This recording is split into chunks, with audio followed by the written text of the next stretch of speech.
Namaste, beautiful beings. This is Belinda Pearl, and welcome to this Irregular Divination Cosmic Channel. Today I wanted to share a little bit about the astrology and then do a reading and see where we are in the world and how that is all moving.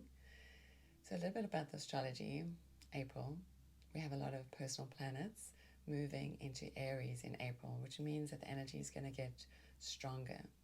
We're also going to have a lot of planets coming together, creating like a stellium.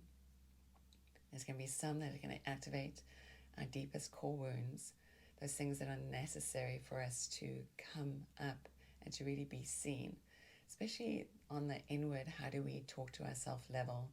What is that? What's your daily dialogue with yourself?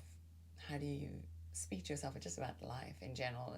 Is it things that I can't do, or that's not going to work out, or you're worrying about things? So that piece will come up and be a little bit more made, a little bit more clear. But there'll be also a supporting energy to that, where we'll be able to have inspired thoughts.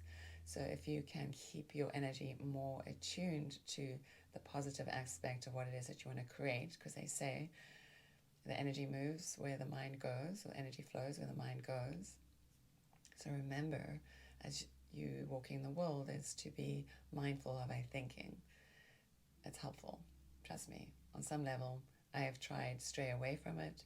I've really practiced it a lot, and I've noted for myself, and over time it's become just like a natural knack, that when something negative arises, it seems easier, if you will, to draw your attention back from what that is. In fact, in Vedic counseling studies, Praktipakshana Bhavana is a technique that you can use too, where you just stop the thought that's bothering you, erase it completely, and sublimate it with something that is more inspiring or positive. And even if it's just using a mantra, something that draws your attention. So if you have a favorite mantra like Om Namah Shivaya, you can be worrying about having to put gas in the car, as a silly example.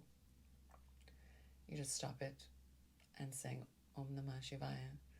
Or if you were having a conversation with somebody and it wasn't turning out the right way, you can stop that energy and go back into the conversation with new energy, with something of like even offering something, offering a gift. Hopefully that makes some sense. This would be actually helpful in the whole of life, no matter what we're doing in life, right?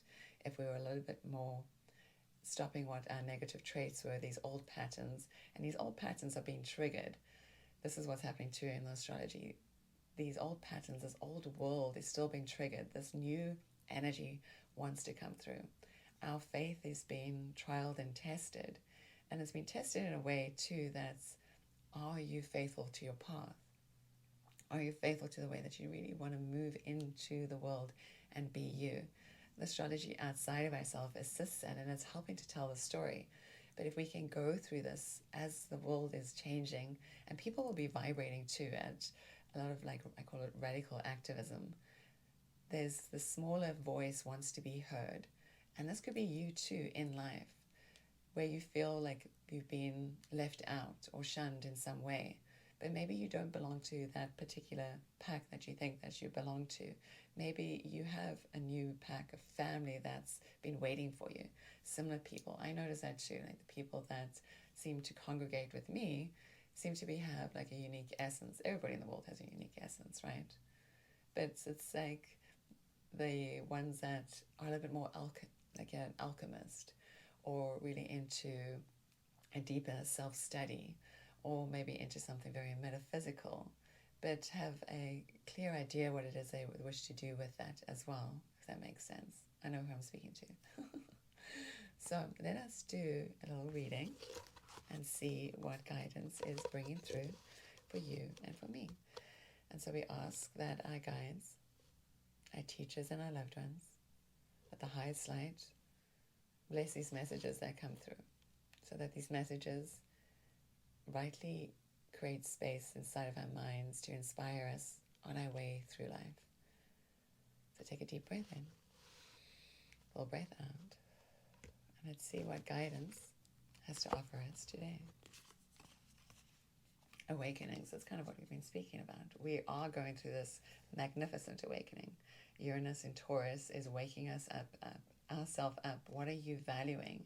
And there's still this tension with the Pluto in Capricorn, this old world that's getting changed and is so resistant to the change. But this new world, and in fact, the new world is going to be formed with a new technology. We're going to see that. We're going to be a little bit more cerebral too. We're already too much, I think, but there has to be a balance. One of the balancing pieces is to allow ourselves to feel grounded. So even though we feel ourselves elevated, enlightened, and everyone's, not everybody, but some people focus on their ascension pathways or on awakening or feeling woke, whatever that means. But this is being enlightened here on earth. It's having an enlightened mind. In fact, it's being delighted with life. It's enjoying life. It's realizing that you've got a purposeful place, a purposeful path on this planet. Your purpose is to be here. To know that you have arrived and that you are on the right pathway. Maybe that in itself is just a general awakening. There's a 2 on the card. So there's this practice of being quiet. This body here on the card is sitting in meditation. We're so easily distracted. Sometimes we think it's an inspiration, so we need to write it down while we're in meditation. But maybe we're missing out on the greater ploy that wants to come in, the greater download, because we keep stopping and let me write that inspiration down. Let's just rather empty ourselves completely. Allow those inspirations to be waves to flow through us. Maybe there's something more that wants to come in. Maybe that's a practice we haven't tried. We've been so locked in that we're going to forget something. That's just a mindset, a way of thinking, right? I always remember everything that I need to remember. And the right words will always be there as I speak, right? That's why everything is a transmission. Knowing that this is a transmission from the holiest light to you too. So maybe we can do a practice of sitting in meditation, finding quietness. Close your eyes here now for a moment. Let us invoke this light that's here to fuel us, refuel us. And in this space, we can give away all that we feel tender about, all that we feel hurt about, in pain about, worried about, stressed about. Let all of that distress, de-stress from us, be drawn out away from us, and so that you can become a vessel to really receive. And I truly, fully believe in this, that the light from the universe, the light from the stars, the light from the central sun of this galaxy, from the central sun of our universe, all universes. We know that we're affected by the moon. We know that we're affected, we can see how the stars move in the sky. And their stories foretell what's happening here on the planet and has happened before. So we can notice these anomalies. So notice this anomaly of light shining down upon you, you receiving.